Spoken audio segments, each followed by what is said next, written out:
try it now. Everybody having a good morning? Everybody good? Yes, Happy? how are you? Fantastic. Excited to be in Tuscaloosa? Very much so. Yeah, especially for a game like this. It's always great to be here. And, it feels like there's a little bit of history in the making. I've said it this way. They signed Kalen to a contract. He won over the team. He's certainly the boss inside the building.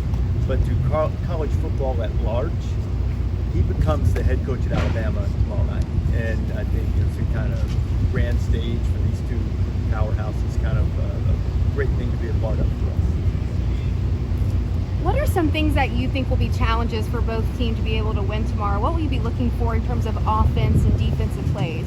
Explosive plays for both. Neither of these defenses have given up any. I think how people define explosive plays differently, but basically, I think Georgia's given up 2 all year, and Alabama's given up 3. Georgia hasn't allowed a touchdown yet, and Alabama's routinely scored touchdowns from 50 yards out. So I think whoever can get those chunk plays to help their drives along, and maybe whoever can stop them or limit them, that's a really big deal in this game, in my judgment. Georgia is still looking for players to provide those. They have guys who are capable, for sure. I mean, it's not like just because Lab McConkey and Brock Bowers are gone that they suddenly, just have a bunch of intramural guys running around out there. They've got dudes. It's just a matter of they haven't necessarily made as many. They made some. They haven't made as many big plays as you might expect.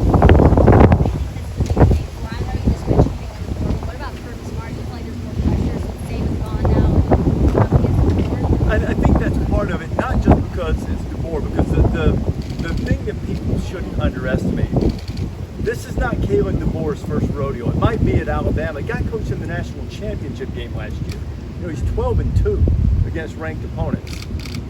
He knows what he's doing, and he knows how to handle a big game. I was at the Washington-Oregon game last year. I know people in the South might not believe that was a big-time field. That was an electric environment with a lot of pressure, and he knows how to navigate those games. He'll be fine. That said, there is a transition, any way you want to look at it. And I think because of the transition, it does put a little more pressure on Georgia. They are the established power. Their systems are in place. There's no transition. So I think from that standpoint, there's probably a little more pressure on Georgia to win the game when you combine that with their schedule. Alabama's got a tough schedule as well, but Georgia still has to go to Texas. They still got to go to Ole Miss. They've got Tennessee coming in. So it would probably put a little more pressure on Georgia, especially given the fact that they don't have the margin for error as they have to change coaches and change schemes and all of those things in Alabama. What's it been like for you preparing for this game with Coach Saban now on your team? How has he added or changed to your preparation? Oh, well, we always try to prepare thoroughly, but what Nick has brought is a dynamic that this show or any show has never really had. And, his number one, he's a gifted communicator no matter what. Obviously, he is a football expert and legend. So there's an XO component and a recency to being at the height of his career coming to TV that I don't think anybody's ever had in TV before.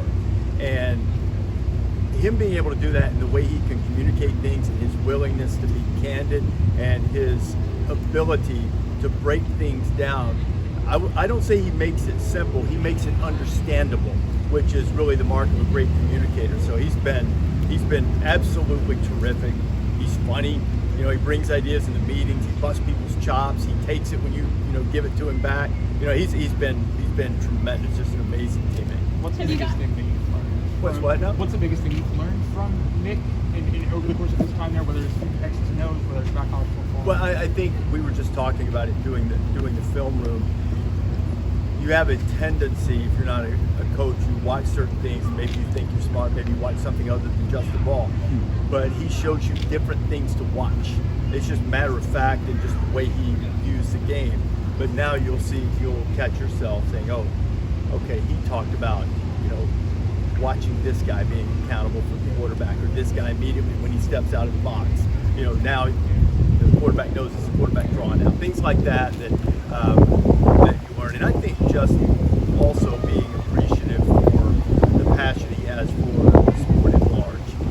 we're gonna have a discussion tomorrow about the situation at UNLV with Matthew Sluka, the quarterback who left. And based on what we've all talked about earlier, it's going to take a broader context than just a guy leaving the season. It's like, what are we going to do in college football to kind of take care of this? And he's been so involved in all that. I mean, you learn a lot about his passion and care for the game at large, and not just the team that he once coached. What about this game in particular? Is there something that he showed you, or something that you're looking at this game that maybe makes you kind of, hey, make sure to watch this in terms of the matchup you're watching? I mean, not yet, but I mean, the biggest thing is what we just did is talking about how will Georgia handle the threat of Jalen Milroe running. Not just when he runs, you've got to handle that for sure, but then there are other times you put stress on Georgia's defense just because he can, and he's also a very good passer. So those are the types of things I think that he's been focusing on. How does it feel to be back in Tuscaloosa? In some ways, it's like coming home for you? Oh, sure. I mean, University of Alabama has been really important to me and good to me over the years. And when you come back, there are a lot of memories. You see a lot of friends, and people are kind enough to want to come down to the show. And I'm excited to see some people that you don't get to see regularly. So it's always fun to come back to a place that feels like home. Is this one of the more unique marquee matchups that you've covered, and just in terms of lack of maybe household names? I know there's a few of them, but it seems like there's less so than maybe in a normal top 5 matchup. I'm not sure I agree with your premise. I mean, I think college football fans, Milroe and Beck were already big deals. I think, Malachi Starks from Georgia is a guy who is a highly recruited guy. He's pretty well known. So I think this is a great matchup because it's a rivalry that's sort of born of excellence. Because growing up, in the state and following Alabama football, Auburn and Georgia were rivals. They played every year. Alabama and Georgia didn't play every year. But since the time Nick arrived, and really a few times before that, stakes are always pretty high, when they play the same. So I don't know. I think it's big because of the excellence that the two have exhibited over the last several years. But I don't know that I look at it as some mystery in terms of people knowing the players or anything. If I didn't misunderstand your question. Have you gotten a chance to talk to Coach Saban about who he might be picking for him?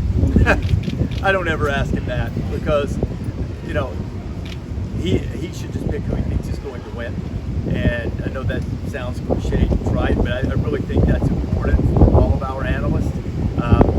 If he were just going for, either the response to the crowd is the Alabama.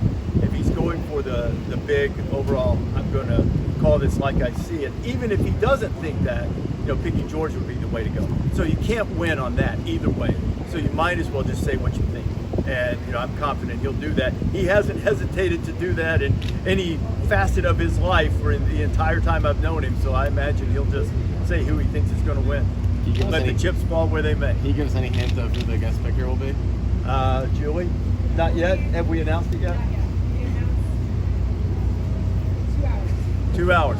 In 2 hours, someone will tell you. You talked about you've seen Kalen in these big games before. You probably knew him better than most people in the South before this kind of just whole logical landscape. What was your initial reaction out in American and kind of how he would step in and play safe?